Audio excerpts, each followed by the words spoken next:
हरी भक्त समागमे सर्व भावे हरी भक्त समागमे सर्व भावे हरी सर्व कामे करी न सांगता साठविला राहे हृदय संपुष्टी बाहेर धाकुटे मूर्ती उभा मागण्याची आस पाहे मुखाकडे मागण्याची आस पाहे मुखाकडे चिंतिल्या रोकडे मनोरथ साठविला राहे हृदय संपुष्टी बाहेर धाकुटी मूर्ती उभा तुका म्हणे जीव भाव देवा पायी तुका म्हणे जीव भाव देवा पायी ठेवणी ते काही न मागती साठविला राहे हृदय संपुष्टी बाहेर धाकुटी मूर्ती उभा विठ्ठला विठ्ठला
विठ्ठल विठ्ठल विठ्ठल विठ्ठल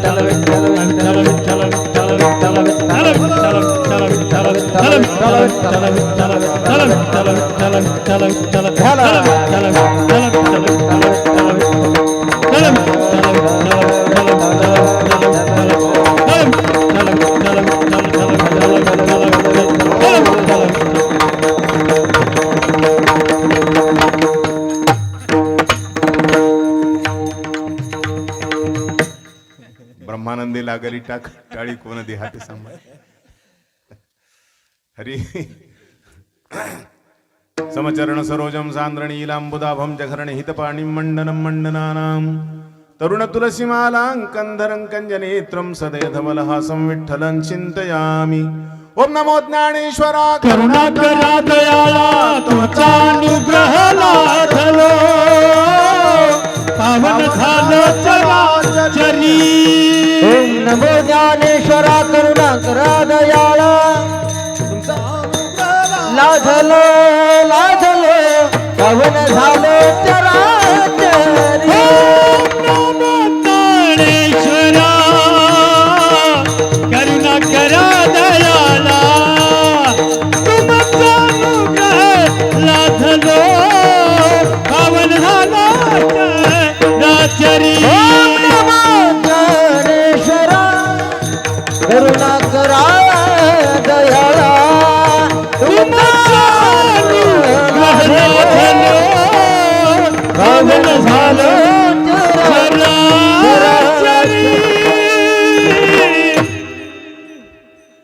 हरी भक्त समागमे सर्व भावे हरी सर्व कामे करी न सांगता साठविला राहे हृदय संपुष्टी बाहेर धाकुटी मूर्ती उभा प्रस्तुत कीर्तनरूपी शिवे करता घेतलेला जो अभंग आहे तो आपल्या महाराष्ट्राचे भूषण असणारे संत श्रीमंत जगद्गुरु भगवान संत श्रेष्ठ तुकोबारा यांचा हा चार चरणाचा सुंदर असा अभंग आहे. आपण या अभंगावर या प्रसंगी यथामती थोडक्यात चिंतन करण्याचा प्रयत्न करू. आज हा जो सेवेचा योग आहे त्याचं कारण आहे प्रतिवर्षाप्रमाणे ग्रामदैवत भगवान हनुमंतरायांच्या कृपेने साधू संतांच्या आशीर्वादाने भगवान रुक्मिणी पांडुरंगाच्या कृपेने सर्वांच्या सहकार्याने चालत असणारा हा अखंड हरिनाम सप्ताह याही वर्षी एवढ्या कठीण परिस्थितीत सुद्धा कोरोनाचं संकट असताना सुद्धा आपल्या इथे हा कार्यक्रम अत्यंत आनंदात उत्साहात साजरा होत आहे. आणि अशा या उत्सवामध्ये आजची ही कीर्तन सेवा आपल्या सर्व ग्रामस्थांच्या वतीनं माझ्याकडे आहे. यथामतीने ही सेवा करण्याचा प्रयत्न करायचा आहे. विठ्ठला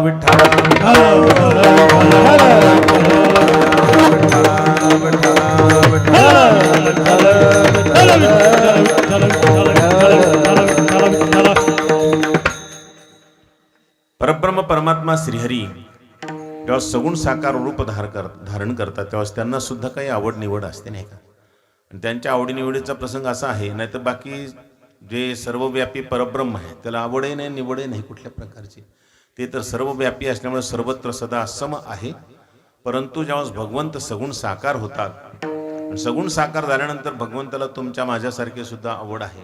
परंतु त्यांनाही काही आवड असतेच. त्यांना कुणाची आवड असते, कुणाच्या संगती ते राहतात असं जर विचार केला तर भगवंत भक्तांच्या समागमात राहतात. त्याचं कारण आहे, भक्त नेहमी भगवंताचे गीत गात असतात, भगवंताचे भजन गात असतात.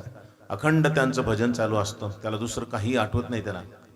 त्यांचा फक्त एक परमात्मा विषय झालेला असतो. विषय तो त्यांचा झाला नारायण नावडे जनधन माता पिता. परमात्माच विषय झालेला असतो. सतत त्या भगवंतालाच ते गात असतात. आणि भगवंताला गात असल्यामुळे भगवंताला त्यांचं ते गायन खूप आवडतं. भगवंत सांगतात मी कुठे असतो कुठे नसतो, पण मात्र जिथे माझे भक्त गातात तिथे नक्कीच असतो नाही का. नाहं वसामि वैकुंठे योगिनां हृदये रवो मद्भक्ता यत्र गायन्ति तत्र तिष्ठामि नारद. नाही का, हे नारद मी मात्र तिथं नक्की असतो. म्हणले तत्र तिष्ठामि, तिथं उभा असतो. स्था धातू तिष्ठामि, उभा असतो. तेथे असे देव उभा कैसी समचरणाची शोभा. भगवान परमात्मा तिथे उभे असतात, बसलेले असतात असं सुद्धा नाही, उभे असतात. कुठे पण मदभक्ता यत्र गायन्ति, माझे भक्त जिथे माझं गायन करतात तिथे मी उभा असतो. म्हणजे परमात्मा तिथे असतात, नक्कीच असतात. बाकी मी वैकुंठात असतो नसतो नाही का. नाहं वसामी वैकुंठे, कधी वैकुंठात असतो कधी नसतो. योग्यांच्या हृदयात सुद्धा कधी असतो कधी नसतो. रवी मंडळात देखील मी कधी असतो आणि कधी नसतो. परंतु मात्र जिथे माझे भक्त गातात तिथे मात्र मी नेहमीच असतो, हमखास असतो. भगवंताच्या भक्तांचे जे प्रेम आहे, त्यांचं जे भजन आहे ते भजन आवडतं. त्यांचं भजन असतं ते भजन म्हणजे प्रेमानं केलेलं भजन असतं ना. आणि म्हणून प्रेमाने केलेल्या भजनामुळे त्यांच्या त्या भजनामध्ये भगवंताला खूप गोडी वाटते. जेवढं जास्त प्रेमानं केलेलं भजन असेल तितकं जीवाला जास्त मोहित करून टाकतं. नाहीतर प्रेमाविना भजन असेल तर मग अर्थ नाही ना त्याला नाही का. नाथराय तर सांगतात प्रेमाविन भजन नाकाविन मोती अर्थाविन पोथी वाचून काय. प्रेमा वाचून भजन म्हणजे त्याची उपेक्षा करत असताना भगवान नाथराय सांगतात नाकाविना जसं मोत्याची नथ असावी. एखाद्या मातोश्रीनं नाकच नाही, तिनं सुंदर नथ केली मोत्याची नाही का, काय उपयोग आहे त्या मोत्याच्या नथीचा, तिचा काही उपयोग नाही का. किंवा दुसरं उदाहरण सांगतात अर्थाविन पोथी वाचून काय. पोथी वाचतो पण त्याचा अर्थ कळत नसेल तर त्याला काही अर्थ नाही का, निरर्थक आहे त्याचं वाचणं. वाचतो ते ठीक आहे, कारण कसं असतं काही काही गोष्टी अशा आहेत की नुसत्या वाचनाने सुद्धा त्या फलदायी ठरतात. त्यांचं नुसतं पारायण जरी केलं, त्याचं आवर्तन जरी झालं तरी ते काही ना काहीतरी फलं देऊन जातात. परंतु खरं जे फल आहे ते अर्थ कळाल्यानंतर असतं ना. बाकी अर्थ नाही कळाला तर काय उपयोग आहे त्याला नाही का. अर्थ कळायला पाहिजे ना. काही काहीला अर्थच कळत नाही, आणि अर्थ कळत नाही पुन्हा किती काय काही लक्षात येत नाही आपल्याला. अर्थ कळत नाही ह्याचं सुद्धा लक्ष नसतं नाही, काही ध्यानातही नसतं नाही का. एकदा एका महात्म्याने एकाला सांगितलं बाबा रे तू नेम करत जा, काहीतरी कुठला तरी नेम करत जा, कारण काही नित्यनेमावीन अन्न खाय तो जिश्वान. काहीतरी नित्यनेम नाही, कुठल्याच प्रकारचा नित्यनेम नाही. नित्यनेमाविना जर अन्न खात असेल तर त्याला कुत्र्या इतकी म्हणजे किंमत देत नाहीत नाही का, कुत्र्यासारखं समजतात त्याला नाही का. काहीतरी नियम पाहिजे, आणि म्हणून एखादा तरी नियम करत जा असं त्याला सांगितल्यानंतर त्यानं सांगितलं महाराज तुम्हीच सांगा काय नेम करू. त्याने सांगितलं बाबा एक नेम करत जातो, ग्रंथराज ज्ञानेश्वरीचे 2 पानं वाचवी जाय. 2 पानं नाही का. म्हणलं ठीक आहे तेवढं करत जाईल. मग आता ह्याला ते 2 पानं वाचवायचे म्हणजे वाचवायचे नाही का, मग दररोज वाचवायचं बरं का, वाचवायचं पण तसं काही नाही. पण ते वाचणं म्हणजे इतक्या घाईघाईनं वाचायचे आणि ते पुन्हा त्याच्या पुढं खून ठेवून द्यायचे, पुन्हा तिकडं लक्षच नसायचे, आणि घाईघाईनं ग्रंथ बांधायचा आणि तसंच ठेवून द्यायचा. ते बरेच दिवस त्याचं चाललं असतं नाही का नियम. पण त्याच्या मुलानं विचार केला की बाबा इतक्या घाईघाईनं वाचतात, त्यांच्या काही लक्षात राहते की नाही, म्हणजे लक्ष देऊन वाचतात की नाही. बऱ्याच वेळेला पारायण झालेत बाबाचे काही लक्षात राहते की नाही बघू. मुलगा जरा जास्तच हुशार होता, त्यानं काय केलं ते बाबा 5व्या अध्यायामध्ये गेले होते, ते वाचित नाही का. 5व्या अध्यायामध्ये त्यांचं वाचन चाललं होतं. त्यानं काय केलं, एके दिवशी बाबा निघून गेल्यानंतर ग्रंथ सोडला आणि त्या ग्रंथातली खून काढली आणि 4थ्या अध्यायात आणून ठेवली. 4थ्या अध्यायात आणून ठेवल्यानंतर त्याच्या लक्षात यावं की नाही, पण काहीच नाही लक्षात. दुसऱ्या दिवशी 2 पानं वाचले, त्याच्या पुढे खून ठेवून दिली, घेणं नाही देणं नाही काय नाही. पुन्हा तसं त्यानं दुसऱ्या दिवशी आणखीन परत ती खून काढली, पुन्हा तिसऱ्या अध्यायात आणून ठेवली, तरी त्याच्या लक्षात येईना. तुम्हाला बाबाला इतकं लांबचं कळत नसेल. आपण काय करू आता, तेच 2 पानं बाबांना उद्या वाचवायला लावू. आज जे वाचले तेच पानं उद्या वाचवायला लावू. पुन्हा उद्या वाचवायला लागतील म्हणून काय केलं, आज वाचून निघून गेले की ते 2 पानं जे वाचले ते 2 पानाच्या पाठीमागे ती खून आणून ठेवली. असं त्याने 1 महिनाभर तेच 2 पानं वाचवायला लावले त्याला. त्या 2 पानाच्या पाठीमागे दररोज खून आणून ठेवायचं. महिनाभर त्यानं ते 2च पानं वाचवायचे. पण त्याच्या काही लक्षात नाही की तेच कसं यायला नाही का, काही लक्षातच आले नाही. एके दिवशी त्यानं विचारलं मुलानं, म्हणजे बाबा तुम्ही ग्रंथ वाचतात तर लक्ष देऊन वाचतात की नाही. म्हणजे कोण म्हणते लक्ष देऊन वाचत नाही. अरे मला सगळं लक्षात असतं, माझ्या सगळं ध्यानात असतं. कानामागून येऊन मला शिकवायला काय म्हणले, शहाणा झाला काय कानामागून. पण नाही, तसं नाही म्हणले बाबा. मी एक म्हणालो की तुम्ही 1 महिना झालं तेच 2 पानं वाचवायला, तरी आणखीन तुमच्या लक्षात येईना की आपण तेच वाचवायलो. तुम्हाला हां, तरी म्हणलं पोथी पुढं कसं काय सरकत नाही का. पोथी पुढं सरकायला पाहिजे नाही का, पोथी पुढं कशी सरकत नाही का. म्हणजे ह्याचं जे वाचन आहे ते वाचन कसं आहे, फक्त अर्थाविना वाचन आहे. अर्थाने लक्षात द्यायचं नाही तिकडं, फक्त वाचवायचं म्हणजे वाचवायचं. याला जसा अर्थ नाही म्हणतात, तसं प्रेमाविना भजनाला सुद्धा अर्थ नाही. साधू संतांचं भजन म्हणजे प्रेमाचं असतं. किती प्रेमानं भजन करतात ते, त्याच्यामध्ये जीवभाव ओतलेला असतो त्यांचा, जीवभाव ओतून ते भजन करतात. आणि असं भजन करत असल्यामुळे त्यांच्या भजनाची गोडी भगवंताला वाटते. आणि म्हणून भगवंत सांगतात, तत्र तिष्ठामि नारद, तिथे मात्र मी नक्की असतो. विठ्ठला विठ्ठला विठ्ठला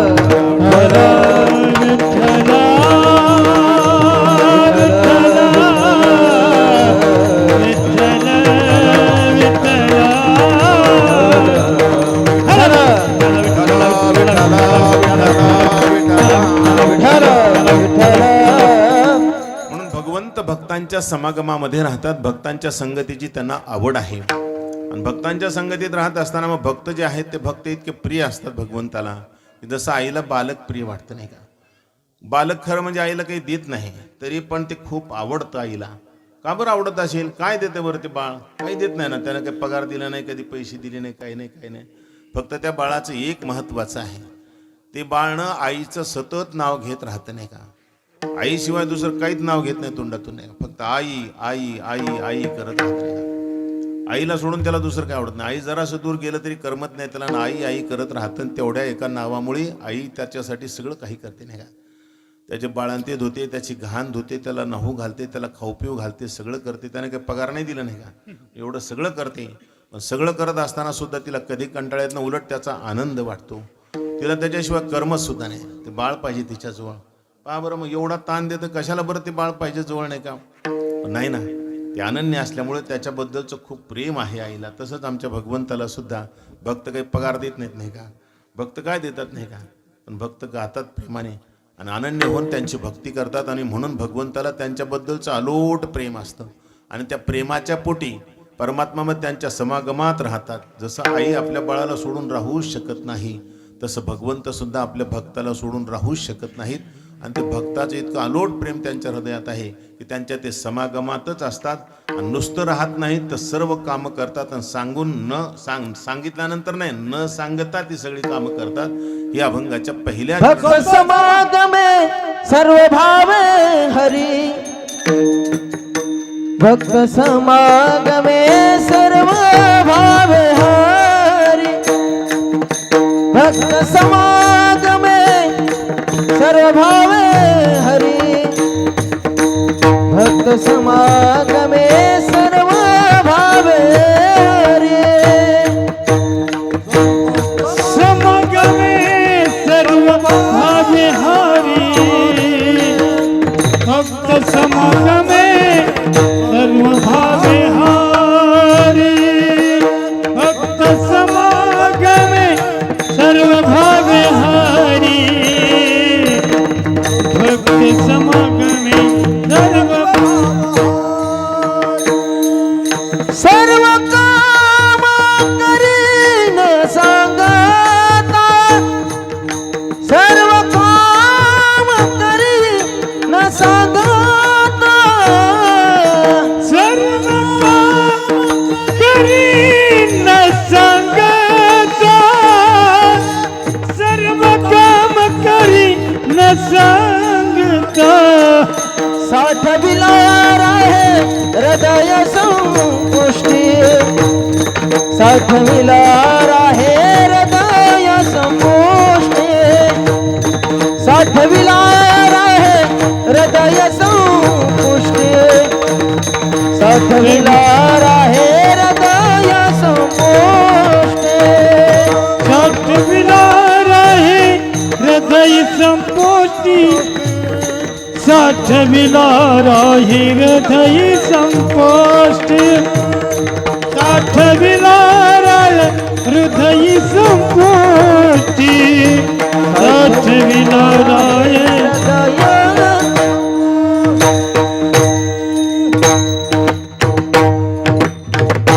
वा भक्त समागमे सर्व भावे हरी सर्व कामे करी न सांगता भक्त समागमे सर्व भावी हरी म्हणजे भगवंत समागमामध्ये भक्तांच्या राहतात आणि सर्व भावाने राहतात. म्हणजे कायेनं वाचेनं मनानं जसा भक्त भगवंताची सेवा करतो अगदी तसं परमात्मा त्याच्याकडे सर्व भावाने राहत असतात. आणि नुसतं समागमामध्ये राहत नाहीत तर काय करतात म्हणजे सर्व कामे करी न सांगता सर्व कामं करतात. आणि सर्व कामं म्हटल्यानंतर हे काम ते करत नाहीत असं म्हणायचंच नाही का. जी कामं असतील ती सर्वच कामं ते करत असतात. कोणती कोणती कामं करतात आता आपल्याला ते भक्तांच्या समागमामध्ये असल्यानंतर कळतील नाही का. ते भक्त समागमामध्ये राहतात आणि नुसतं राहावंसं वाटत नाही तर त्यांची सर्व कामं भगवंत करत असतात. ती कोणकोणती कामं करतात ते जर पाहिलं आपण तर एका अभंगामध्ये जो अभंग भगवान संत श्रेष्ठ तुकोबार यांचा आहे. ऊंच नीच काही नेने भगवंत तिष्ठे भाव भक्ती देखोनिया तिथ दासी पुत्र कण्या विदुराच्या भक्षी दैत्या घरी रक्षी प्रल्हादाची. एखादी दासी एका सोयीनं सगळी कामं कोणते कोणते ते सांगितलेत नाही का. दैत्या घरी रक्षी प्रल्हादाशी त्याचप्रमाणे शर्म रंगू लागे रोहिदासा संगी कबीराचे मागे शेले विणी सजन कसा या विकू लागे मांस माळ्या सावत्यास खुरपू लागे. पाबर किती कामं करतात भगवान परमात्मा. आता रोहिदास महाराज जे आहेत त्या रोहिदास महाराजांच्या घरी चमड्याचं रंगवण्याचं काम करायचं हे देवाचं काम आहे. चांगला माणूस तरी करू शकेल का नाही का. एखादा चांगला माणूस असेल तर त्याला जर सांगितलं सामान्य माणूस आहे पण एखाद्या चांगल्या कुळातला असेल त्याला जर मला हे चमडे जरा रंगू लागावं थोडंसं मला मदत करा तर कोणी करेल. कोणी सुद्धा माणूस त्याची लाज वाटायला लागेल त्याला म्हणे मी आणि हे काम काय सांगताय मला नाही का. मी अमुक आहे म्हणेन नाही का. स्वतःच्या नावाचा स्वतःच्या जातीचा स्वतःच्या कुळाचा उल्लेख करीन आणि मला सांगताय काम ते असं म्हणून ते काम करणार जे सांगणार आहे त्याच्यावर चिडून उठल नाही का. ते मला सांगत असतात का काम आहे. पावर मग सामान्य माणूस सुद्धा जे काम करण्यासाठी लाजतो किंवा जे काम करण्यासाठी त्याची तयारीच नसते कुठल्या प्रकारची ती कामं ब्रह्मांडाच्या स्वामीनं करावी नाही का. अनंत ब्रह्मांडाचे स्वामी असणारे परब्रह्म परमात्मा त्या परमात्म्यानं रोहिदासांच्या सोबत चर्म रंगू लागवावेत. चर्म रंगवण्याचं काम करा मग किती कठीण काम करतायत परमात्मा नाही का. एवढं कठीण काम आणि एवढं महान असणारं काम एवढं कठीण असणारं किंवा एवढं नीच काम म्हणा ना थोडक्यामध्ये नाही का. असलंही काम करण्यामध्ये भगवंताला त्याचं कुठल्याही प्रकारचा संकोच वाटत नाही. आणि म्हणून सांगता चर्म रंगू लागी रोहिदासा संगी कबीराचे मागे शेले विणी. आणि कबीरदासी महाराजांचा जो माग आहे त्या मागावर शेले विणण्याचं काम सुद्धा भगवंत करतात. म्हणजे ही कामं भगवंतानं करायची नाहीत म्हणजे तरीही पण भगवंत ते करत असतात. म्हणून सर्व कामे करी हे करत असताना भगवंत तिथं लाज कुठल्या प्रकारची धरतच नाहीत नाही का. साधा वया भक्तिकाज नाही लाज धरीत असे हा तेच म्हणाल कस काय मला चिटकत ना स्वर.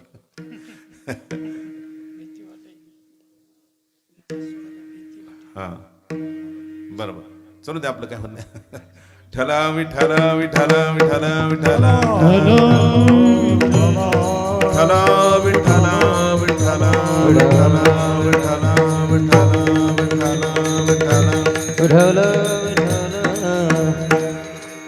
भक्त समागमे सर्व भावे हरी सर्व कामे करी न सांगता. तर सर्व कामे करी न सांगता असत असताना जेवढी सर्व कामं सांगितली ती कामं करण्यामध्ये काही काहींना ते संकोच वाटतो. अशी सुद्धा कामं भगवान परमात्मा ते करत असतात. संत जनाबाई सोबत जेव्हा भगवंत दळू लागतात तर दळण्याचं काम सुद्धा काही माणसानं करण्यासारखं आहे. साधारण माणसाला जरी म्हटलं एखाद्याला तुम्ही दळू लागण्याचं काम करा तर करणं शक्य आहे. एखाद्याला जर सांगितलं नसतं कधी 2-4 दिवस लाईनच नाही, समजा डिपो जळाला काही झालं लाईनच नव्हती आणि दळणच नाही आता घरामध्ये, मग बाईनं दळायला सुरुवात केली, जर ती जर म्हणली मालकाला थोडं दळू लागावं नाही का, मला वाटत नाही कोणता एखादा मालक तयार होईल नाही का. काय म्हणतेस मला, मी माणूस आहे नाही का, मला दळायला लावते का काय, एखादी बाई बोलो नाही का, मला नाही, मी नाही दळणार नाही का. मग सामान्य माणूस सुद्धा दळू लागत नाही, मग ग्रामपंचायतचे सदस्य दळू लागतील का नाही का, कधीच नाही नाही का, सदस्य कसे दळू लागतील नाही का.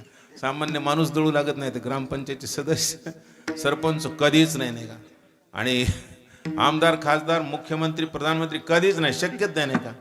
आणि मग भगवान परमात्मा तर असे अनेक मुख्यमंत्र्यांचे मुख्यमंत्री आहेत ना नाही का, सगळ्या ब्रह्मांडाचे स्वामी आहेत ना ते, मग त्यांनी दळू लागावं का बरं जनाबाई सोबत नाही का, दळू लागायला पाहिजे का. पण ते भगवंताला त्याचं कुठल्याच प्रकारचा संकोच वाटत नाही.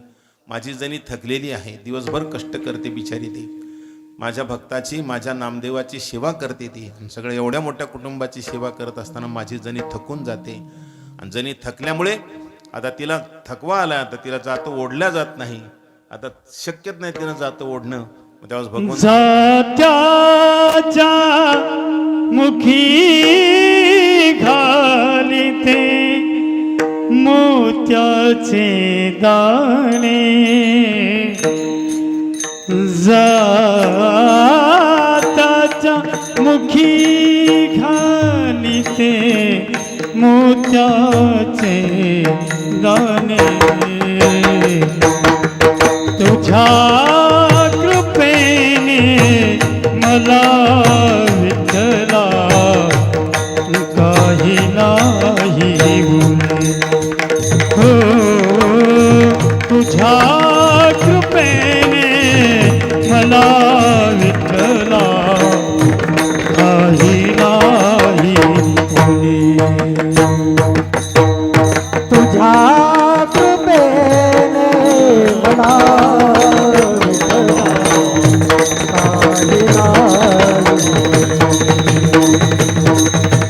तुझ्या कृपेने मला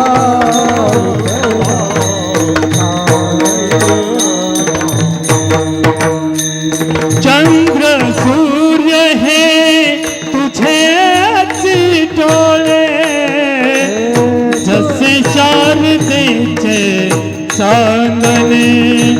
चंद्र सूर्य हे तुझेच डोळे, चंद्र चांदणे. तुझ्या कृपेने मला विठ्ठला काही नाही उणे. हा तुझ्या कृपेने मला विठ्ठला काही नाही उणे. तुझ्या कृपेने मला विठ्ठला काही नाही उणे नाही. आणि म्हणून पहा बरं, भगवंत स्वतः दळू लागतात, तेव्हाच मग तिला काय उणे नाही का. संत जनाबाईला कमी कशाची असणार आहे, कुठल्या प्रकारची कमी असण्याची गरजच नाही ना, सर्व काही तिथं उपस्थित आहे. आणि म्हणून सांगतात भगवान परमात्मा सर्व कामे करी न सांगता, सगळी कामं करत असतात न सांगता सर्व कामं करत असतात. अशा प्रकारानं सर्व कामं करणारे परब्रह्म परमात्मा श्रीहरी, त्यांना फक्त एकच आहे, भक्तांच्या समागमाची आवड आहे. आणि भक्तांच्या समागमाची आवड असल्यामुळे भक्त समागमात राहायचं, आणि भक्त समागमामध्ये आणि मग त्या भक्तांची सर्व कामं करायची, जी कामं कोणीही करण्याला लाजतं असं आपण आता सांगितलं नाही का. काही काही कामं असे असतात की ते महिलांचेच असतात, पुरुषांचे नसतात नाही का. जसं संत सावता महाराजांच्या मळ्यामध्ये भगवान संत श्रेष्ठ खुरपू लागतात, म्हणजे भगवान परमात्मा खुरपू लागतात संत श्रेष्ठ सावता महाराजांच्या मळ्यामध्ये. तेव्हाच ते खुरपायला जातात. तर खुरपायचं काम आपल्याकडे कोण करतात, बहुतेक महिलाच करतात ना. कधी कधी करत असतील एखाद्या वेळेस अडी अडचणीला एखादा माणूस नाही का, पण बहुतेक करतच नाही नाही का अडचणीला. यावर्षी सगळ्यांना म्हणजे फार कमी प्रमाणामध्ये नाही का, बहुतेक माता भगिनीच खुरपायचं काम करत असतात ना. आणि मग सावता महाराजांच्या मळ्यामध्ये जर जास्त तण झालंय तर खुरपायला जायचं, तर देवाला काय खुरपायची गरज आहे बरं. खरं म्हणजे देवाला 16,108 पत्न्या होत्या, त्या सगळ्याच एके दिवशी आणल्या तर सगळं आरणचं शिवार खुरपून निघालं असतं नाही. आरणचं नुसतं सावता महाराजांचाच मळा नाही, आरणचं सगळं शिवार खुरपून निघालं असतं नाही का. सगळ्याच एके दिवशी फक्त सांगायचं, ऐकलं नसतं होय त्याने नाही का. एवढ्या आज्ञाधारक पत्न्या भगवंताच्या त्या थोड्यात म्हणल्या असं जा तुम्हालाच खुरपायचं तर खुरपा आम्ही नाही करणार. पण भगवंतानं कधीच सांगितलं नाही काम, ते काम कधीच केलं नाही. भगवंतानं स्वतःच ते कामं केले. त्याचं कारण काय की भक्ताच्या संगतीत राहत असताना देवाला त्याचा आनंद वाटतो. भगवंताला भक्ताच्या समागमात राहावं असं वाटतं. माझा भक्त आणि त्या भक्ताच्या प्रेमानं गायलेल्या भजनाचा आनंद भगवंताला घ्यावा असं वाटतो. आणि म्हणून भगवान परमात्मा त्या भक्तांच्या संगतीत राहतात. विठ्ठला विठ्ठला विठ्ठला विठ्ठला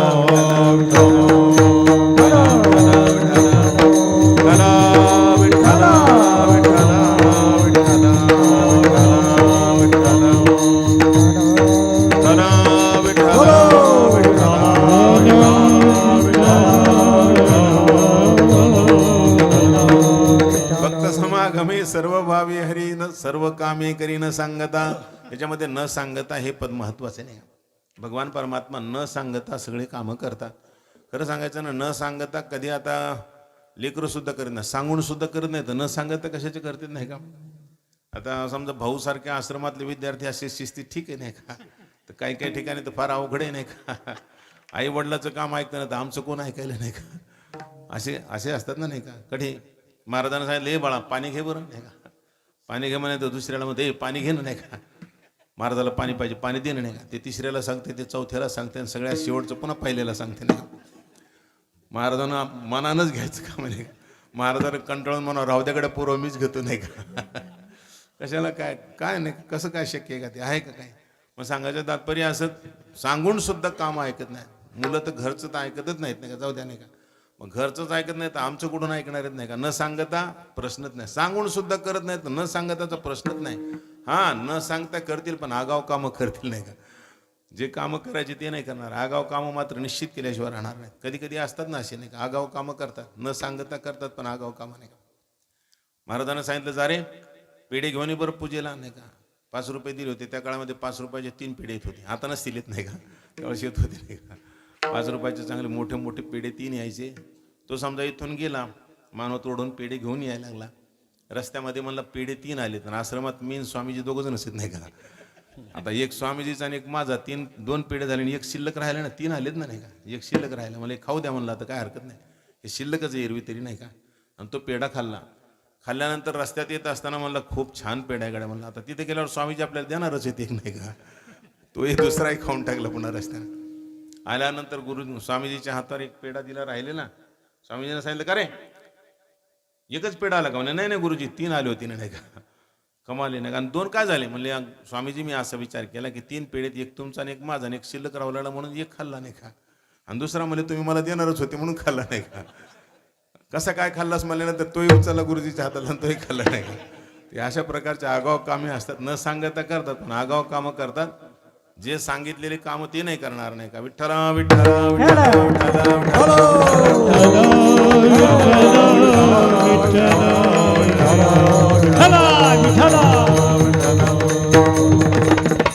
म्हणून सांगायचं तात्पर्य असं. पण इथं परमात्मा न सांगता करी सर्व कामे. सांगायचं काम सुद्धा नाही भगवंताला की भगवंता तुम्ही हे करा हे करा म्हणायची आवश्यकता नाही. किती किती कामं करायचे नाही का. संत चोखोबा आहे यांच्या पत्नी ज्या सोयराबाई आहेत, बाळांतपणाच्या वेळेस यांनी सांगितलं बरं का सोयराबाईनं, अहो तुम्ही काय करा तुमच्या बहिणीला आणून घाला. पण ह्यांच्या कुठं लक्षात राहिलं. बहिणीला आणून घालायचं बाळांतपणासाठी कोणीतरी घरी पाहिजे हे लक्षातच राहिले नाही. भजनाच्या नादामध्ये विसरून गेले आणि तिकडंच भजन करत करत भगवंताच्या भजनात रंगून गेले. ध्यानच नाही त्यांना. भगवंतानं विचार केला तर काय करावं नाही का.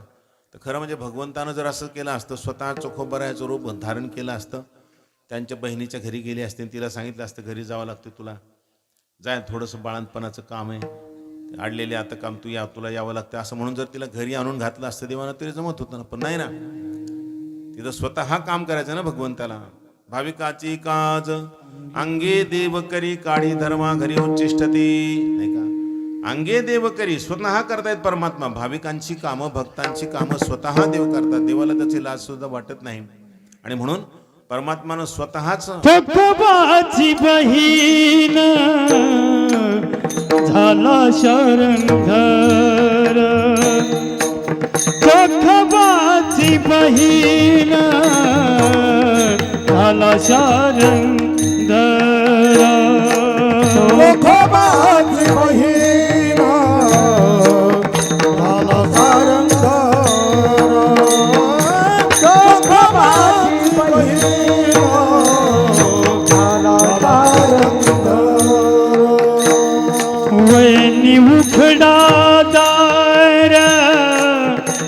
हाका मारी वहिनी उघडा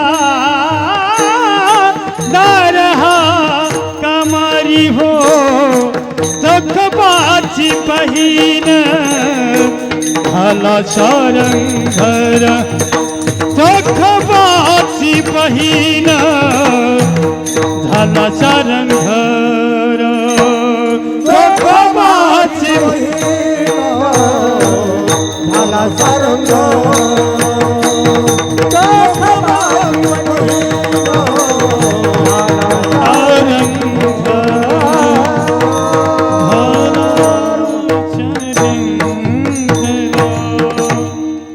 चोखोबाची बहीण झाला सारंगधर वहिनी उघडादार हकामारी. भगवंत स्वतः चोखोबाची बहीण झाले आणि घरी आले. एवढी सोयराबाईकडे काळजीच करू लागल्या. आता येत नाहीत काय केवळ वंश नाही का, नाही आल्या म्हणजे आता काय होते कुणास ठाऊक, माझ्या बाळंतपणाचं कसं होईल अशी चिंताच करू लागल्या. एवढ्यामध्ये लगेच हाक कानावर पडली. वहिनी उघडादार हाका मारी. परमात्म्यानं हाक मारली, कानावर हाक पडली. अरे बरं झालं आल्या. मग बरे झाले बाई देव का, बरे झाले बाई नाही का, देवाने तुम्हा धाडिले नाही का तुम्हाला. हा हा विठ्ठला विठ्ठला विठ्ठला विठ्ठला विठ्ठला बरे झाले तुम्हा देवाने धाडी. हा हा बरे झाले तुम्हा देवाने धाडिले नाही का. बरं झालं देवानं पाठवलं तुम्हाला, बरं झालं नाही का. जर तुम्ही नसता आला तर फार अडचण होती नाही का. बस पती माझे गेले कोण्या गावा. मग आता बरं झालं तुम्हाला धाडलं देवानं असं म्हणतात. आता देवानं धाडलं काय, देव चालेल, देवानं काय धाडलं नाही का. स्वतःच परमात्मा आले तर सर्व कामे कधी न सांगता. मग तिथं काय व्हा नाही का, सगळं बाळंतपणाचे कामं. आता हे काय देवानं केलेले सर्व कामं म्हणत असताना देवानं काय, आता पाहणं देवाला कसला अनुभव याच्या बाबतीमध्ये आपल्याला असं वाटेल. परंतु आता देवाला काय येत नाही का. तुका म्हणे नव्हे कायत्या करिता चिंता वातो आता विश्वंभर. भगवंताला काय करता येत नाही का. भगवंताला हे करता येत नाही असं नाही. आपल्या भक्तासाठी भगवंत सगळं काही करू शकतात. पहा बरं आता बाळंतपणाचं काम सुद्धा भगवंताने करावं. ते सगळी कामं जोपर्यंत ते सगळं आता त्या बाळंतीन बाईला मदतीची गरज असते तोपर्यंत भगवान परमात्मा तिथे राहिले. तितके दिवसपर्यंत दायित्वाचं काम, दायीपणाचं काम भगवंतानं केलं. आणि म्हणून सांगतात सर्व कामे करी न सांगता करी. म्हणजे भक्तांच्या समागमामध्ये नुसतं राहतात देव असं नाही, तर तिथं राहून कामं करत असतात. बरं सर्व कामं करतात, पण ते राहतात कुठं. भक्ताच्या जवळ राहत असताना नेमकं राहतात कुठं, त्यांचं राहण्याचं ठिकाण कोणतं आहे. तर राहण्याचं ठिकाण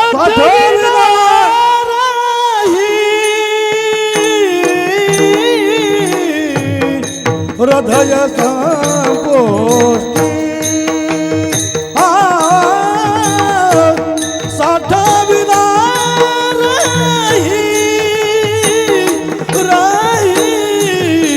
हृदय संपोष्टी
साठविला राहे हृदय संपुष्टी बाहेर धाकुटी मूर्ती उभा. भगवान संत श्रेष्ठ तुकोबाऱ्या सांगतात परमात्मा राहतात कुठे राहतात नेमकं म्हणजे हृदय संपुष्टी हृदयामध्येच राहतात. ते भक्ताच्या हृदयामध्ये राहतात. भक्ताच्या हृदयामध्ये राहण्याचं कारण काय की भक्ताचं हृदय निर्मळ झालेलं असतं, शुद्ध झालेलं असतं, पवित्र हृदय. त्या हृदयामध्ये कुठल्याही प्रकारचा विकार राहिलेला नसतो, निर्विकार चित्त असतं. असं शुद्ध हृदय भगवंताला राहायला आवडतं. भगवंत अशा शुद्ध हृदयामध्ये नित्य निवास करत असतात, नेहमी राहतात. म्हणून साठविला राही तसं तुमच्या माझ्या सुद्धा हृदयामध्ये परमात्मा असतात पण राहत नाहीत. असतात म्हणजे सर्वांच्याच हृदयात. कारण भगवंत सांगतात ईश्वर सर्वभूतानां हृदयेषु अर्जुन तिष्ठति भ्रामयन् सर्वभूतानि यंत्रारूढानि माया. प्रत्येकाच्या हृदय देशामध्ये परमात्मा असतात, परमात्मा निवास करतातच. पण परमात्मा राहत असताना असतात राहतात स्वतः तिथे. म्हणजे भगवंत सगुण स्वरूपानं किंवा असं म्हणा की विशेष स्वरूपानं परमात्मा तिथं राहतात. सामान्य स्वरूपानं असतात आणि विशेष स्वरूपाने ह्यांच्या चित्तामध्ये राहतात. सर्वांच्या चित्तामध्ये असतात ते सामान्य स्वरूपानं असतात. आणि सामान्य स्वरूपानं जे असतात ना ते कुठल्या प्रकारचं कार्य करत नसतात. आता काही सामान्य वस्तू असतात त्या कुठल्या प्रकारचं काम दाखवित नाहीत. आता ह्यामध्ये या खुर्चीमध्ये अग्नी आहे नाही का, पण हा सामान्य स्वरूपाचा आहे म्हणून मी इथं बसू शकलो नाही का. आणि जर तो विशेष स्वरूपामध्ये प्रगट झाला असता तर मी कसं बसलो असतो इथे नाही का, बसणं शक्य नव्हतं नाही का. याच्यात सुद्धा अग्नी आहे पण सामान्य स्वरूपात आहे. सामान्य स्वरूपात जे असतं ना त्याचं काही तेवढं काही कुठल्या प्रकारचा विरोध किंवा काही त्रास होत नाही का, किंवा त्याचा लाभही होत नाही का. आता या मृदंगामध्ये सुद्धा सामान्य स्वरूपानं स्वर आहेत, शब्द आहेत नाही का, सामान्य स्वरूपानं आहेत. पण ते काढण्यासाठी मग भाऊसारखीच माणसं पाहिजेत नाही का, भाऊसारखे कोणीतरी दक्ष व्यक्ती पाहिजेत नाही का. आणि मग ते त्याच्यातून बोल काढू शकतात. नाही तर मृदंगाचं बऱ्याच लोकांजवळ असतात नाही का, पण ते मृदंग बोलला पाहिजे ना. तर मृदंग बोलवण्याची ताकद जी आहे ना ते भाऊसारख्या मध्ये नाही का, बाकीच्या मध्ये थोडीच नाही का. ते विठ्ठला विठ्ठला विठ्ठला विठ्ठला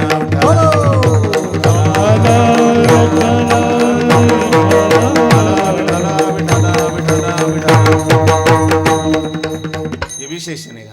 आता जे बोलू लागले की नाही ते मृदंग बोलू लागला की नाही ते विशेष आहे. पण ते विशेष कोणालाही जमत नाही करायला नाही, ते तिकडं असतं नाही का, हेच विशेष. तर विशेष स्वरूपानं असणं. आता लाभ कोणाचा झाला, पहिला मृदंग होता पण आपल्याला ते ऐकायला मिळालं नव्हतं नाही का. तर विशेष स्वरूपामध्ये जेव्हा त्यातले बोल प्रगट झाले तेव्हाच आपल्या कानाला गोड वाटले नाही का, कानाला गोड वाटले ते विशेष स्वरूपात प्रगट झाले नाही. तसं परमात्मा तुमच्या माझ्या हृदयात सामान्य स्वरूपानं आहे पण विशेष स्वरूपामध्ये राहायला लागले म्हणजे त्यांचं ते मात्र महत्वाचे. ते आपल्यासाठी फार लाभदायक आहे. मग ते आपल्यासाठी कल्याणकारक आहे. आपल्याला सगळ्या गोष्टीतून सांभाळणार. मागे पुढे उभा राही सांभाळीत आलिया आघात निवाराया. असे मोठे मोठे संकट येतात, मोठे मोठे संकट येऊन जातात, तरी पण त्या संकटामध्ये भक्ताला काही होत नाही. त्याचं कारण काय, परमात्मा मागे पुढे उभं राहून सांभाळत राहत असतात. त्या भक्ताच्या हृदयातही राहतात. आणि बाहेर धाकुटी मूर्ती उभा, बाहेरही छोट्याशा रूपामध्ये परमात्मा विद्यमान असतात. कारण सर्व कामे करतात म्हणल्यानंतर हृदयात राहून कशी कामं करता येतील बरं भगवंताला. मग बाहेर धाकुटी मूर्ती उभा, बाहेरही आहेत परमात्मा, हृदयातही आहेत. आणि तसं पाहिलं तर परमात्मा सर्वत्र व्यापक आहेत. विठ्ठल जळी स्थळी भरला, रिता ठाव नाही उरला, अजिमी दृष्टीने पाहिला विठ्ठलाची विठ्ठल. परमात्मा सर्वत्र सुद्धा आहेत. जळास्थळामध्ये सगळ्यामध्ये भरलेले. एक वस्तू अशी नाही की ज्या वस्तूमध्ये परमात्मा नाहीत. परमात्मा सर्वत्र आहेत, सर्वांमध्ये विद्यमान आहेत. सर्वांमध्ये विद्यमान असून सुद्धा माझ्या हृदयात सुद्धा आहेत. म्हणजे आतही आहेत आणि बाहेरही आहेत. आणि भक्तासाठी मग आत बाहेर सर्वत्र परमात्मा. मग ते परमात्मा आत आणि बाहेर असून करतात काय, जर असं आपण विचार केला तर एक बाहेर असणारे परमात्मा काय करतायत ते जर आपण विचार केला तर बाहेर असणारे परमात्मा काय करतात हे अभंगाच्या 3ऱ्या चरणामध्ये. माखनाची आस, माखनाची आस, पाहे मुख कडे, पाहे मुख कडे, मागण्याची आस, पाहे मुख कडे.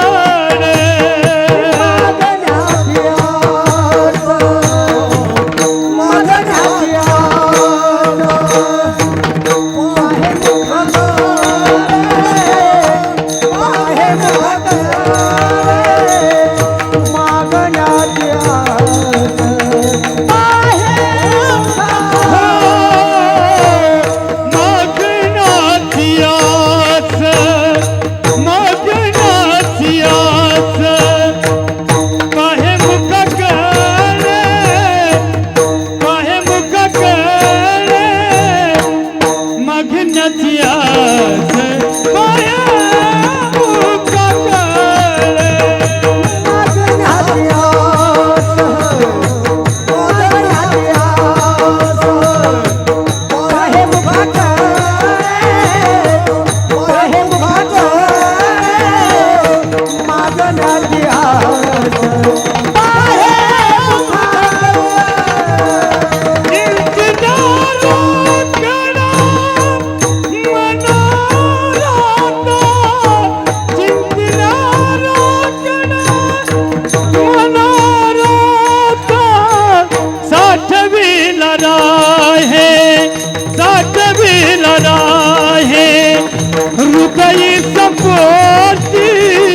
हृदय सपोटी सतविनाराय हृदय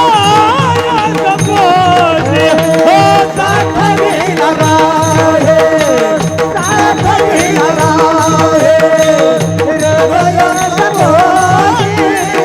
हृदय सपोटी सतविनाराय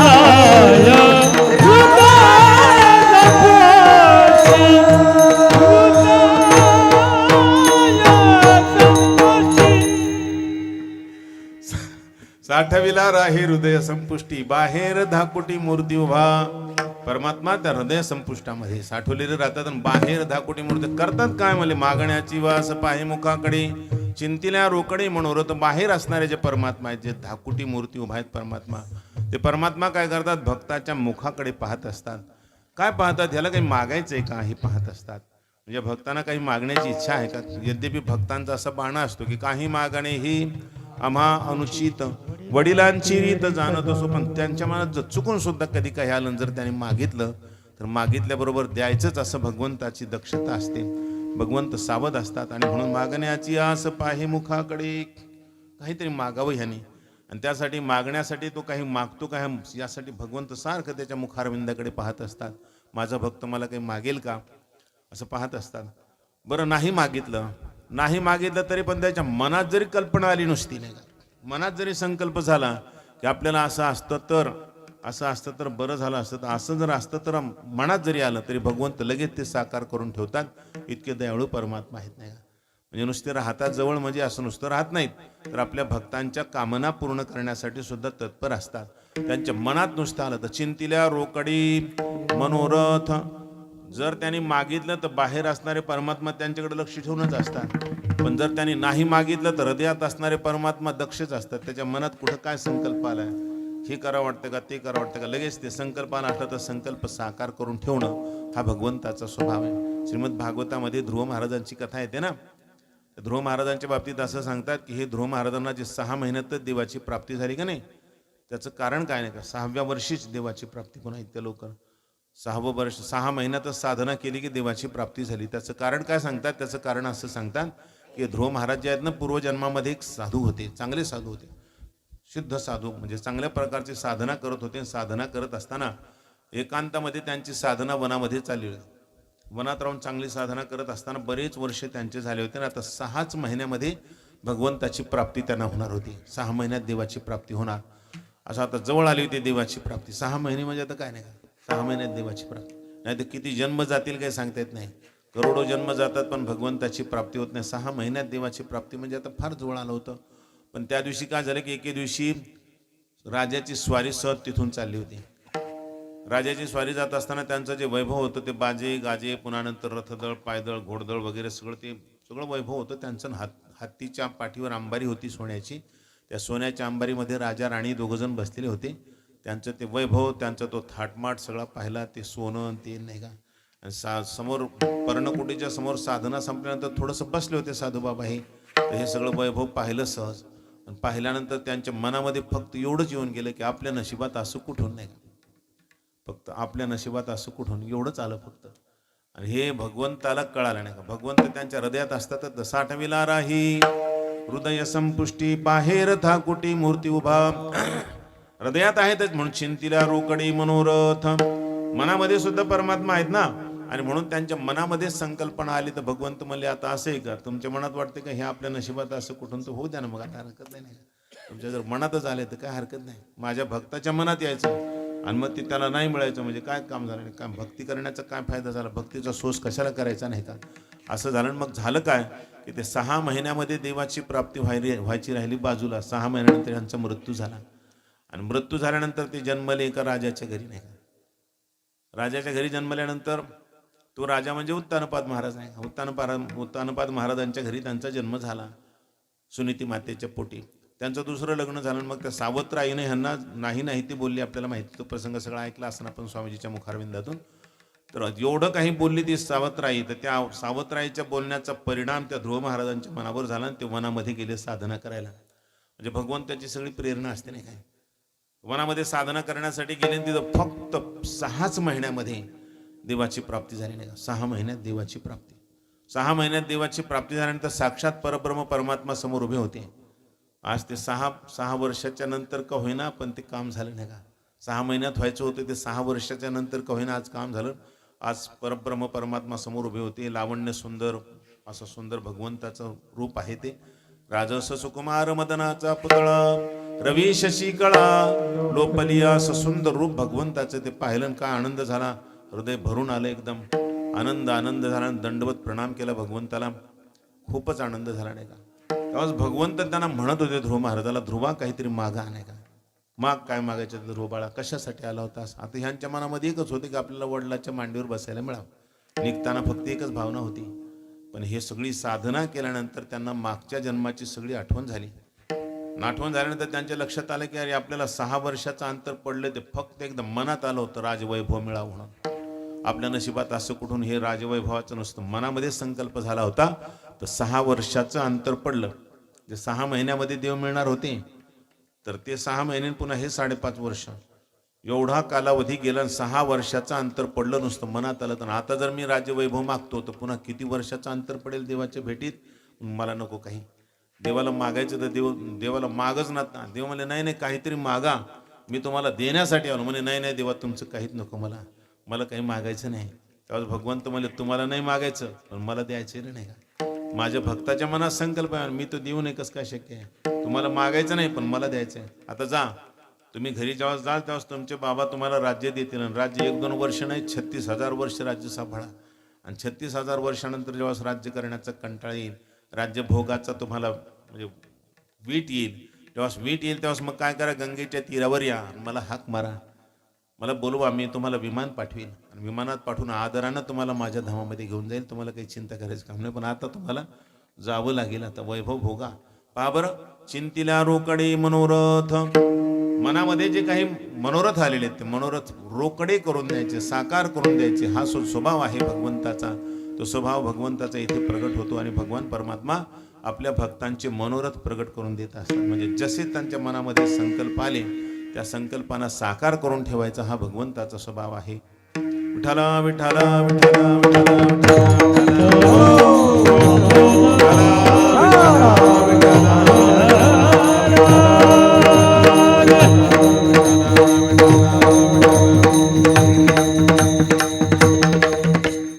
म्हणून सांगतात, मागण्याची आस पाहे मुखाकडे, चिंतिल्या रोकडे मनोरथ.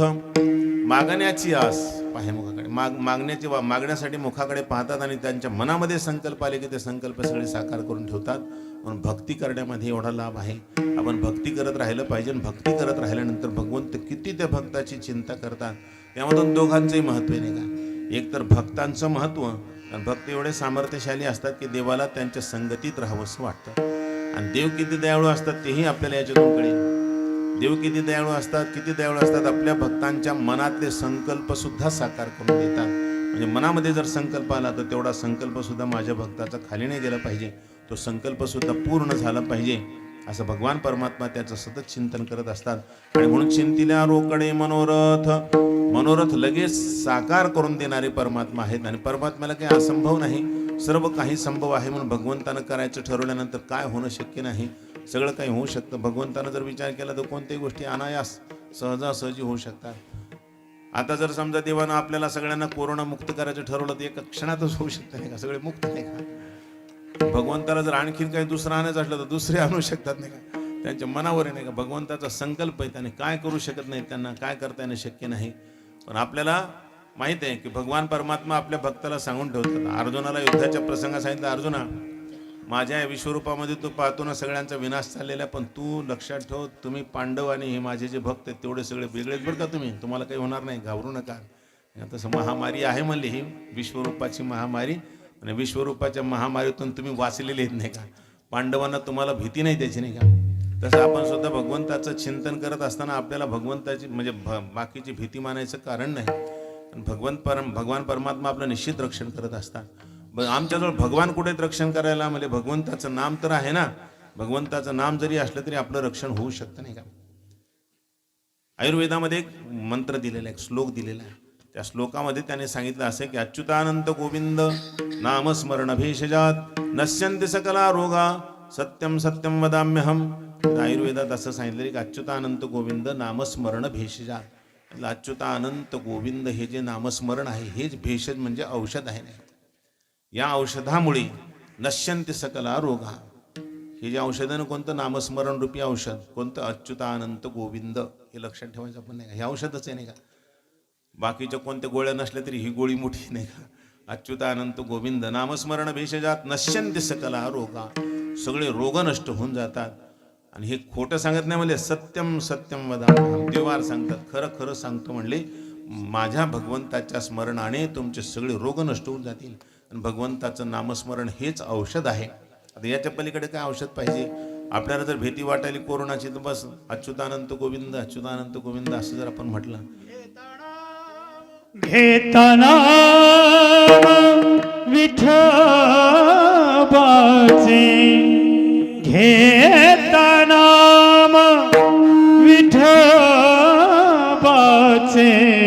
पर्वत जळती पापाचे, पर्वत जळती पापाचे.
सांगतात, घेता नाम विठोबाचे पर्वत जळती पापाचे. पापाचे पर्वत जळाले म्हणजे पापच तर रोगाच्या रूपाने येत असतात. तुका म्हणे पापी ती रोगाची रूपे. म्हणून आपण जर भगवंताची भक्ती केली, भगवंताचं नामस्मरण केलं तर भगवंत नेहमी आपल्या सोबत असतात आणि आपल्याला संकटाची भीतीच मारण्याचं काम नाही. रोगाची काय भीती नाही. जरी असेल भीती ठीक आहे, लोकांना असेल ती भीती, पण आपण जर नामस्मरण करायला लागलो भगवंताचं तर आपण भिण्याचं कारण नाही. कारण भगवंत भक्तांच्या समागमात राहतात आणि त्यांचे सर्व मनोरथ पूर्ण करत असतात. आणि म्हणून भगवंताच्या नामात सुद्धा ती ताकद आहे आपली अनंत संकट दूर करण्याची. आणि अशी जी सामर्थ्य शक्ती नामाची आहे, ती नामाची शक्ती असल्यामुळे आपण नामस्मरण करायला पाहिजे, जास्तीत जास्त नामस्मरण करायला पाहिजे. आणि हे अच्युतानंद गोविंद हे नाम तर सतत घ्यायला पाहिजे. असं कधी संकट आले, आता आणखीन पुन्हा जास्त महामारी म्हणेलच नाही या वर्षात नाही का. त्या दिवशी उगाच बसलो होतं टी व्ही ऐकत नाही का, कधी मी तर पाहतच नाही. आता मला नकोच वाटायला, भीतीच वाटते नाही, काहीतरी नवीनच सांगत राहतात नाही का. ताण होतो ना नाही का नसलेला. 7 येणार आहेत मला, असं 7 रोग नाही का, असे भयानक अशा महामारी 7.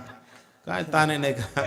एकानंच एवढं परेशान केलं तर 7 आल्यावर काय काय होते कुणास ठाऊक नाही. कसे परेशान होते तर एक आले होते 8 महिने आपले कार्यक्रम बंद राहिले तर 7 आल्यावर तर कार्यक्रमाचं काय होते कुणास ठाऊक नाही. भगवंताचं भजनच करू देते का नाही कोणास ठाऊक. महामारी नाही का किती अवघडे नाही का. पण असो आपण आपलं नामस्मरण करत राहू नये का. आणि ते नामस्मरण केल्यानंतर भगवंत आपल्या समागमात राहतील आणि आपल्याला काय भीती आहे मग त्याची नाही का. असेल असला तर असला रोग आपल्याला काय भय त्याच पण आपण निर्भय राहायचं काम आहे. म्हणून सांगतात अशा प्रकारानं आपण भगवंताचं सतत चिंतन करत राहणं. त्या चिंतनामुळे त्या गायनामुळे भगवंताच्या भजनामुळे भगवंत आपल्या सानिध्यात राहतील. आणि भगवंत आपल्या सानिध्यात राहिल्यामुळे आपल्याला कुठल्या प्रकारची चिंता करण्याचं कारण नाही. मग भगवंत आपली सर्व चिंता करत असतात. साठविला राहे हृदय संपुष्टी बाहेर धाकुटी मूर्ती उभा विठोबा रखुमाई. हरी हरी विठोबाय रखुमाई. हरी विठोबाय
भक्त समागमे सर्व भावी हरी सर्व कामी करीन सांगता. साठविला राहे हृदय संपुष्टी बाहेर धाकुटी मूर्ती उभा. मागण्याची आस पाहे मुखाकडे चिंतिला रोकडे मनोरथ. साठविला राहे हृदय संपुष्टी बाहेर धाकुटी मूर्ती उभा. अभंगाच्या शेवटच्या तुका मन जीवा भाव देवा पाई. तुका मन जीवा भाव देवा पाई. भाव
नयन धाकुनी मूर्ती उभा दाखविला माया हृदय सपोती दाखविला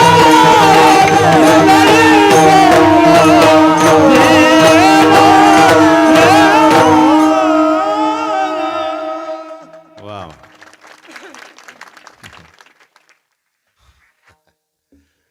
हरी तुका म्हणे जीव भाव देवा पायी ठेवणी ते काही न मागती. भगवान संत श्रेष्ठ तुकोबाऱ्या सांगतात ते जे भक्त असतात भगवंताच्या ठिकाणी जीव भाव ठेवतात. अर्थात जीवे भावे भगवंताची सेवा करतात. इतकी जीवे भावे सेवा करायची म्हणजे कुठल्याच प्रकारची पर्वा नाही. घराची पर्वा नाही, कुटुंबाची पर्वा नाही, स्वतःच्या शरीराची पर्वा नाही, जीवाची सुद्धा पर्वा नाही. इतकी सेवा करायची भगवंताची. आणि एवढी सेवा कशासाठी करायची म्हणजे मागायचं काहीच नाही. आपल्यासारखे मानतील कशाला करायची मग फुकट सेवा नाही का, काहीच मागायचं नाही म्हणल्यावर सेवाच कशाला करायची नाही का असं वाटेल आपल्याला. पण त्यांचं असं आहे त्यांना फक्त ती सेवा करण्याची आवड आहे. आणि सेवा करण्याची आवड असल्यामुळे जीवभाव देवाच्या चरणाजवळ ठेवतात आणि कुठल्याच प्रकारानं काही मागत नाहीत. आणि काहीच मागत नसल्यामुळे भगवंताला ते अत्यंत प्रिय वाटतात. कुठल्याच प्रकारानं काही मागत नाही असा निरपेक्ष भक्त जो असतो. अनपेक्षा सुचिर दक्ष उदासीनो गतव्यतः सर्वारंभ परित्यागी यो मद्भक्त समे प्रिय. भगवंत सांगतात दासा जो भक्त आहे ना मला खूप आवडतो. आणि म्हणूनच भगवंताला असे भक्त जास्त आवडतात. काही न मागणारे भक्त आवडतात. आणि आपल्याला असं वाटतं की आपल्याला काहीच नाही मागायचं म्हणलं देवालाच काय करायचं नाही का, काही मागायसाठी तर देव पाहिजेत नाही का. पण भक्त मात्र ते विचार करत नाहीत. भक्त फक्त भगवंताची भक्ती करत असतात, दिवसरात्र भक्ती करत असतात. आणि ते भक्ती करत असताना त्यांना खूप आनंद मिळतो, कधीच मागत नसतात नाही का. मी एक प्रसंग सांगितला होता ना की धर्मराज दादा एकदा वनामध्ये असताना, वनवासात होते ना ते 12 वर्षाच्या वनवासात, तर वनामध्ये असताना एके दिवशी ध्यान करायला बसले होते. पहाटे पहाटे सकाळी लवकर उठले आणि ध्यानाला बसले तर 3-4 तासपर्यंत ध्यान करत होते. इतकं ध्यान म्हणजे सकाळी जे बसले 6ला तर बस 9 वाजले तरी त्यांच्या लक्षातच नाही आणखी 9 वाजलेत म्हणून सारखं ध्यान करत होते. आणि भीमदादा वगैरे जे होते त्यांना जरा लवकर खायला लागत होतं. पण दादाचं ध्यान संपल्याशिवाय, दादा जेवायला बसल्याशिवाय सोबत बसले पाहिजे म्हणजे मग जेवण करता येतं. आता मोठी पंचायतच होती. आणि ह्यांचं काही ध्यान संपेन आणि इकडं स्वयंपाक तयार झाला दररोजच्या वेळेला. आज उशीर होते वरचेवर ध्यानामध्ये, तर दादा खूप तल्लीन झाले. तर आता करायला काय पाहिजे, तन्मय झालेले दादा. आणि इकडं हे मात्र परेशान होते. ते तन्मय भगवंताच्या चिंतनात हे परेशान होते नाही का. बराच वेळ झाल्यानंतर जेव्हा ते त्यांचं ध्यान भंग झालं, ध्यानातून ते बाहेर आले, तेव्हा सगळेच बोलायला लागले नाही. इतके वेळ कुठं ध्यान करणं असते का, इतके वेळ कुठं ध्यान करणं असते का. आणि द्रौपदी मातेनं ते वेगळाच टोमना दिला. द्रौपदी माता म्हणली एवढं ध्यान करतात 3-3 तासपर्यंत त्या देवाचं, एवढे मोठे संकट आपल्याला, देवाला म्हणावं की नाही आम्हाला हे संकट कशाला देतोस म्हणून, देवाला मागावं नाही हे आमचे संकट कधी दूर करतात म्हणून, असं मागणी करावं की नाही देवाला तुम्ही. तेव्हा धर्मराज दादाने तिच्या प्रश्नाचं उत्तर तिला प्रश्न करूनच दिलं. तिला म्हणले तू सुद्धा काम संपल्यानंतर या समोरच्या दगडावर बसतेस आणि समोरच्या पर्वताकडे 3-3 तास पर्यंत पाहत बसतेस. मनोरम सुंदर पर्वत होता, सुंदर पर्वतराजी, त्याच्यावर सुंदर वनराजी होती. त्या वनराजीचं ते सुंदर असं दिसणारं दृश्य ते पाहत द्रौपदी माता बसायची, तास न तास बघत बसायची. तेव्हा धर्मराज दादानं तिला प्रश्न केला तू त्या पर्वताकडे पाहत राहतेस सारखं, त्या पर्वताला काही मागत का नाहीस नाही का. ते म्हणले मी त्या पर्वताला मागण्यासाठी पाहत असते का काय. म्हणले मग का पाहतेस. म्हणले मला त्याला पाहिल्यानंतर खूप आनंद वाटतो, माझ्या मनाला विरंगुळा होतो, मला खूप प्रसन्नता वाटते. मी प्रसन्नता व्हावी, आनंद वाटावा म्हणून पाहत असते मी त्याला, मागण्यासाठी नाही ना पाहत. मला नाही. मग तसंच मी माझ्या भगवंताचं सुद्धा ध्यान करतो, ते मला आनंद मिळतो म्हणून ध्यान करतो, मागण्यासाठी ध्यान नाही करत देवाचं नाही का. म्हणजे भक्त जे भगवंताचं चिंतन करतात, भक्ती करतात, तो आनंद मिळतो म्हणून करतात, मागण्यासाठी कधीच करत नाहीत. काही मागायचं नाही देवाला. प्रपंचातल्या कोणत्याही वस्तू ते मागत नसतात. आणि आणखीन एक ते भक्तांना एक वाटतं की आपण प्रपंचातल्या वस्तू मागून देवाला लाजवायचं कशाला. आणि देवाला प्रारब्धात असल्याशिवाय देता येत नाही. आपल्या प्रारब्धात जर नसेल तर देवाला ते देता येणं शक्य नाही. मग देवाला का बरं लाजवायचं विनाकारण? देवाला म्हणावं आम्हाला द्या, देवानं म्हणावं नाही मला काही तुला देता येणं शक्य नाही. मग आपल्याला असं वाटेल की वा एवढी भक्ती करून सुद्धा देवानं दिलं नाही, म्हणजे देवालाही लाज वाटायची, आपण त्याला नाही देऊ शकलो. पण नाविलाज आहे ना, प्रारब्धाच्या पलीकडे द्यावं किंवा प्रारब्ध नसताना सुद्धा द्यावं, तर वैषम्य आणि नैर्गुण्य नावाचा दोष लागतो. आणि तो दोष लागू नये यासाठी भगवंत काही देत नाहीत. आणि म्हणून भगवंताला ते काही मागतच नाहीत, भगवंताला संकटात टाकतच नाही, मागायचंच नाही. काय लागतं ते भगवंताला कळते ना, मग भगवंत देतील ना आपल्याला जे पाहिजे ते. मग कशाला विनाकारण मागत बसायचं? म्हणून भगवंताला कधीच ते मागत नसतात आणि म्हणून ते भगवंताचे अतिप्रिय असतात. असे व्यवहारामध्ये सुद्धा पाहणं, जे लेकरू वडिलाला कधीच काही मागित नाही ते जास्त आवडते नाही का, कधीच काही मागत नाही ते लेकरू जास्त आवडतं. जे सदा टुमणं चालूच असते, हे पाहिजे दादा आणि ते पाहिजे दादा असं म्हणत असेल तर ते आवडतच नाही का, ते त्याला फटकूनच राहतात नाही का. काय करावं, मागते काय की आता समोर आले की त्यांना वाटतं नक्की मागते आता काहीतरी नाही का, असं त्याचा धाकच असतो नाही का. तसं काही काही भक्तांचा धाकच असतो. भगवान पांडुरंगाला तर असं वाटत असेल की आलं रे बाबा आता पळून जावं का काय की नाही का, मागते काय की काय असं वाटत असेल भगवंताला. काही काही भक्त आले की, काही भक्त आल्यानंतर वाटत असेल बस काही नाही, काहीच मागत नाही, कधीच नाही. किती त्याच्या सानिध्यात राहू दे काही मागत नाही. मग असे जे भक्त असतात ते भक्त भगवंताला अतिशय प्रिय वाटतात आणि असे भक्त भगवंताला कधीच काही मागत नाहीत. मग भगवंत त्या भक्तांच्या समागमात राहतात. ते काही मागत नाहीत ना, असे भक्त देवाला खूप आवडतात. मग त्यांच्या समागमामध्ये राहतात. मग मात्र त्याने जरी काही मागितलं नाही तर त्यांना कधी अतिशय आवश्यक काम पडलं तर ते मागणार नाहीत, पण भगवंत न सांगतात त्यांची कामं करून टाकतात. अरे माझा भक्त एवढी भक्ती करतो मला कधी मागत नाही, आज त्याच्यावर हे काम पडलेलं आहे, आज त्याच्यावर हे मोठं संकट आलेलं आहे, त्याच्यावर परिस्थिती बिकट आलेली. मग अशा प्रसंगात जर आपण नाही काम करायचं तर कोण करील? मग भगवंत तिथे सर्व कामं करत असतात आणि न सांगता करत असतात. भक्त कधी देवाला त्रास देण्याचा विचार करत नाही, तर भगवंत सुद्धा त्रास घेतल्याशिवाय राहत नाहीत. मग त्याचा सर्व त्रास नष्ट करून टाकतात. आपण स्वतः कितीही कष्ट झाले, भगवंताला काय कष्ट येत नाही का? भगवंतानं संकल्प मात्रामध्ये सगळं काही करता येतं. भगवंताला त्याचे काही कष्ट नसतात. असे जे भगवान परमात्मा आहेत ते आपल्या भक्ताची कोड पुरवतात. आणि म्हणून भक्ताने सदैव भगवंताची भक्ती करावी, पण मागत काही जाऊ नये. काही मागितलं की मग मात्र ते मागितल्यामुळं मजुरी होत असते, मग भक्ती होत नसते. आणि मजुरी झाली किंवा मजुरीमध्ये फिटमफाट झालं, पुन्हा काही मागायचं काम नाही का. आपण मजुरी केली, देवाची भक्ती केली, देवाला काही मागितलं की देवा म्हणतात तुला ते मागितलं ते दिलं, आता तुझं माझं काही घेणं देणं राहिलं नाही का, तुझा माझा संबंध संपला नाही का, तुझे मागितलं होतंस ते दिलं. जसं वर्षभरासाठी कामाला राहिलेला जो गडी असतो त्याचं जे काही ठरलेला मोबदला आहे, 1,00,000 1,50,000 काय असेल, 1,00,000 असेल 1,50,000 असेल, तुम्ही म्हणता 1,50,000 कशाला वाढवायला, नाही 1,00,000च बरं आपल्याला काय करायचं नाही तर नाही का 1,00,000च नाही का, 1,00,000 त्याचं काय जे असेल वर्षाचं तेवढं 1,00,000 त्याला दिले की काम संपलं. पुन्हा त्याला काही द्यायचं का? आता काही नाही द्यायचं. तो जरी म्हणला आता काही द्या तर तुझं संपलं ना काम, तुझं जेवढं होतं तेवढं वर्षभर काम केलंस, 1,00,000 रुपये दिले, तुझं माझं संपलं, आता काही संबंध राहिला का तुझा माझा, असं म्हणणार की नाही आपण. त्याचं कारण काय? आपली बोलीच तेवढी होती नाही का. तसं आपण भक्ती करताना देवाला काही मागितलं तर देव म्हणतात तू जेवढं मागितलं तेवढं त्याला बोली संपली, आता तुझं माझं काही देणं घेणं राहिलं का, काही संबंध नाही. पण काहीच मागत नसल्यामुळे मग मात्र त्याचं सर्व काही देवाला करावं लागत असतं. एखादा असा नोकर असेल की सर्व काही सेवा करतो पण मालकाकडून काहीच घेत नाही का, कधीच घेत नाही काय, आणि सेवा तो कोणतीही करतो आणि किती मोठी करतो, दिवसही कळत नाही रात्रही कळत नाही, सारखी सेवा करतो. मग अशा सेवकासाठी, अशा नोकरासाठी मालकसुद्धा तत्पर असतात. त्याच्या जर मुलीचं लग्न आलं असेल तर तेव्हा तू काही काळजी करू नको, मुलीचं लग्न करायचं ना. मग जसं स्वतःच्या मुलीचं मालक लग्न करतो अगदी तसं त्याच्या मुलीचं लग्न करतो. नाही ही माझीच मुलगी आहे, चिंताच करू नको. मग पहा बरं, त्यानं जे पैसे घेतले ना त्याला हे सौभाग्य कधीच मिळायचं नाही का. मालकानं स्वतःची मुलगी समजून तिचं लग्न करावं, मालकानं स्वतःचा मुलगा समजून त्यांच्या मुलाशी लग्न करावे, त्यांना शिकायला पैसे द्यावेत, म्हणजे मालकानं सगळं असं करावं. ते कधी होईल? पण निष्काम सेवा केल्यानंतर. हे जसं आहे व्यवहारामध्ये तसंच परमात्म्याचं सुद्धा आहे. भगवंताला जर आपण काही मागितलं तर मागितल्यानंतर मजुरी होत असते, भक्ती होत नसते. आणि म्हणून भक्त काही मागत नाहीत. आणि म्हणून सांगतात इथे तुका म्हणे जीव भाव देवा पायी ठेवणी ते काही न मागती. आज काय व्हायला गेलं हां, असू दे आता जे आहे ते नाही का, झालं आपलं गेलं कडीला तर नाही का, साल कडीला गेलं नाही का.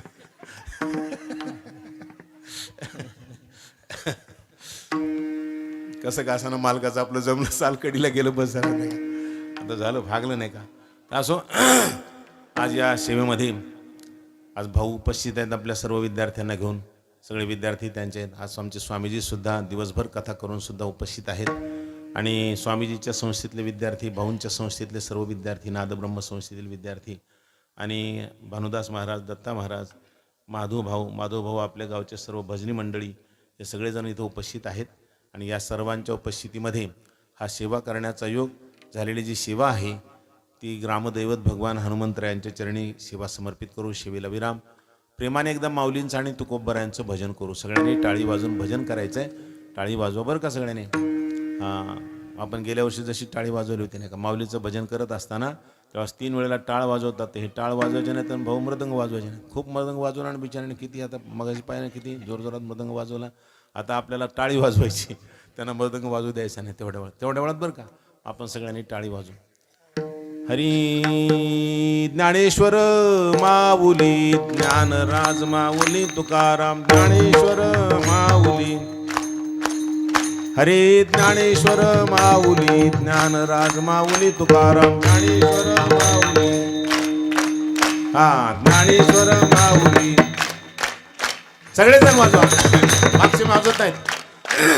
ज्ञानेश्वर माऊली, ज्ञानराज माऊली, तुकाराम ज्ञानेश्वर माऊली.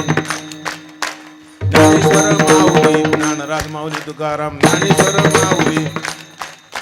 ज्ञानेश्वर माऊली, ज्ञानेश्वर माऊली, ज्ञानेश्वर माऊली, ज्ञानेश्वर माऊली, ज्ञानेश्वर माऊली, ज्ञानेश्वर माऊली, ज्ञानेश्वर माऊली, ज्ञानेश्वर माऊली, ज्ञानेश्वर माऊली, ज्ञानेश्वर माऊली, ज्ञानेश्वर माऊली,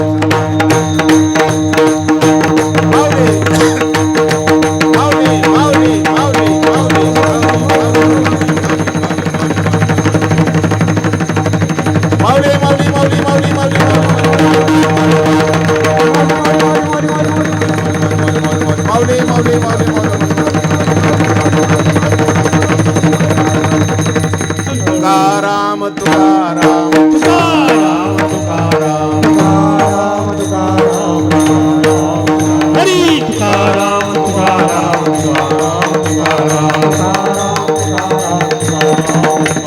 तुकाराम तुकाराम तुकाराम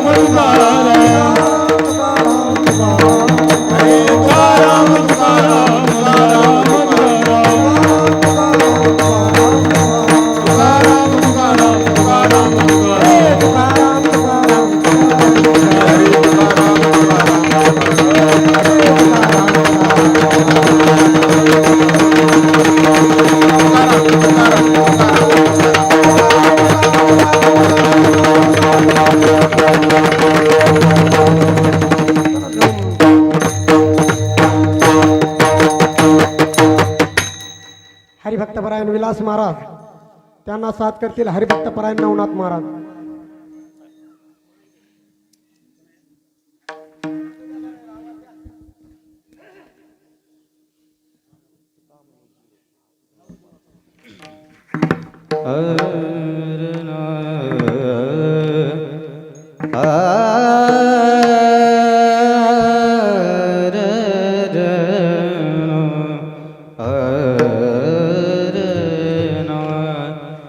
तुका म्हणे जीव भाव देवा पायी, तुका म्हणे जीव भाव देवा पायी.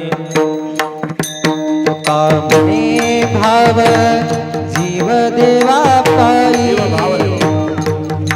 तुका म्हणे जीव भाव देवा पायी. तुका म्हणे जीव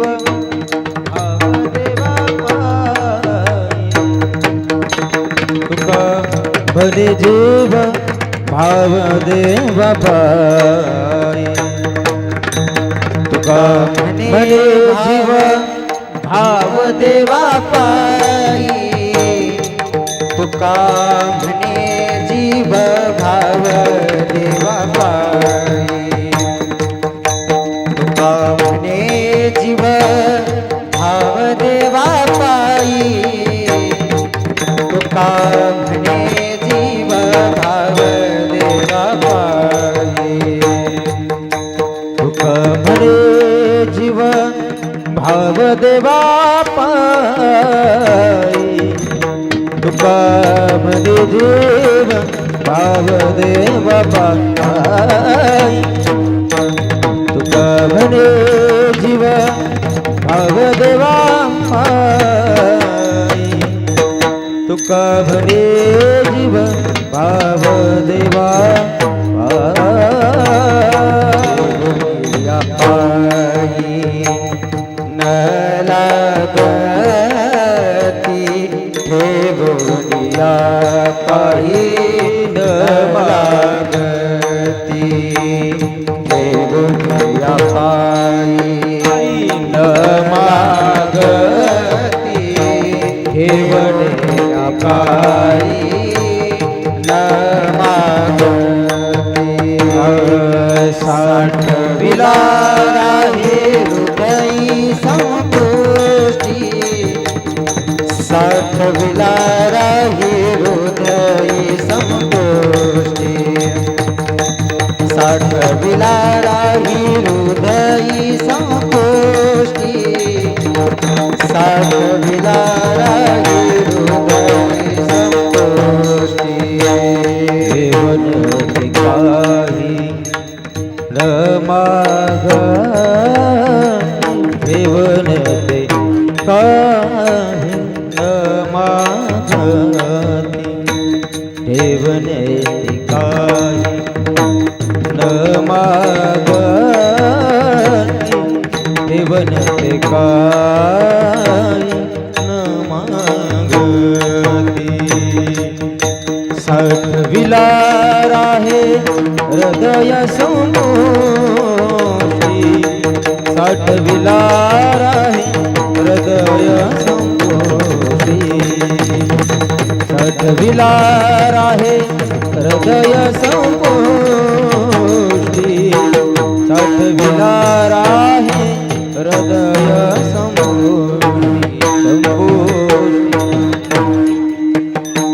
राय धाकुटी मूर्ती उभा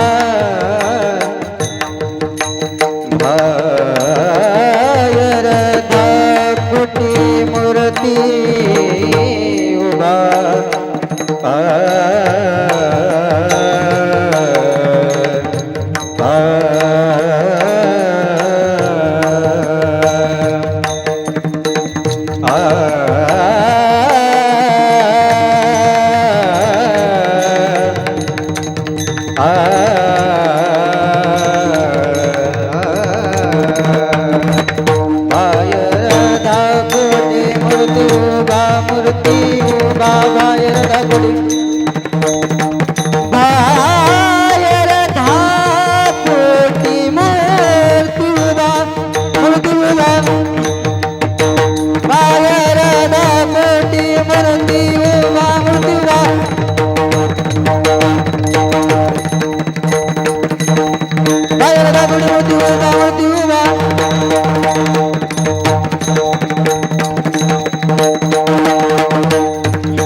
बाहेर ठाकुटी मूर्ती उभा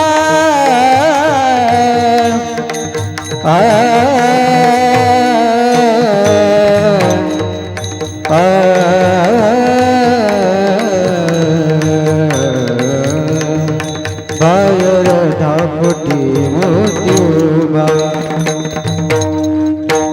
बाहेर ठाकुटी मूर्ती उभा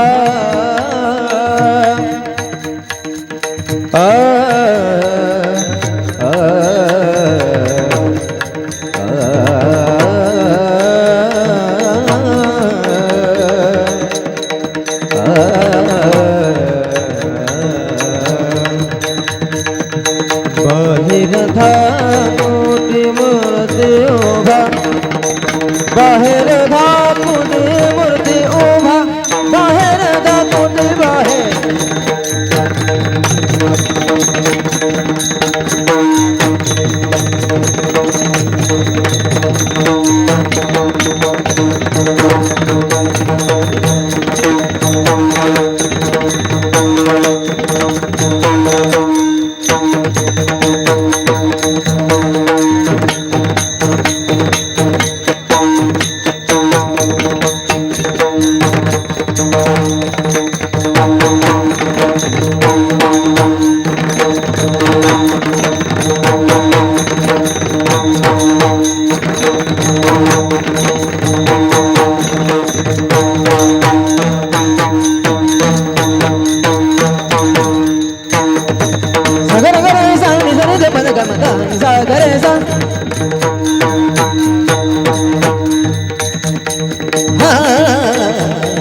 बाहेर धाकून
बाहेर धाकूट मूर्ती उभा मूर्ती उभा बाहेर धाकुटी मूर्ती उभा बाहेर धाकुटी मूर्ती उभा आठविला हृदय मंदिरी आठविला हृदय साठविला हृदय संपुष्टी साठविला हृदय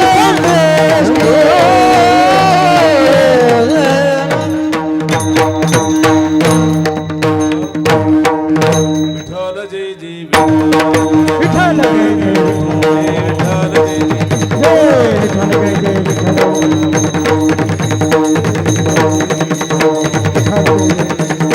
आ बोलिए ने करुणे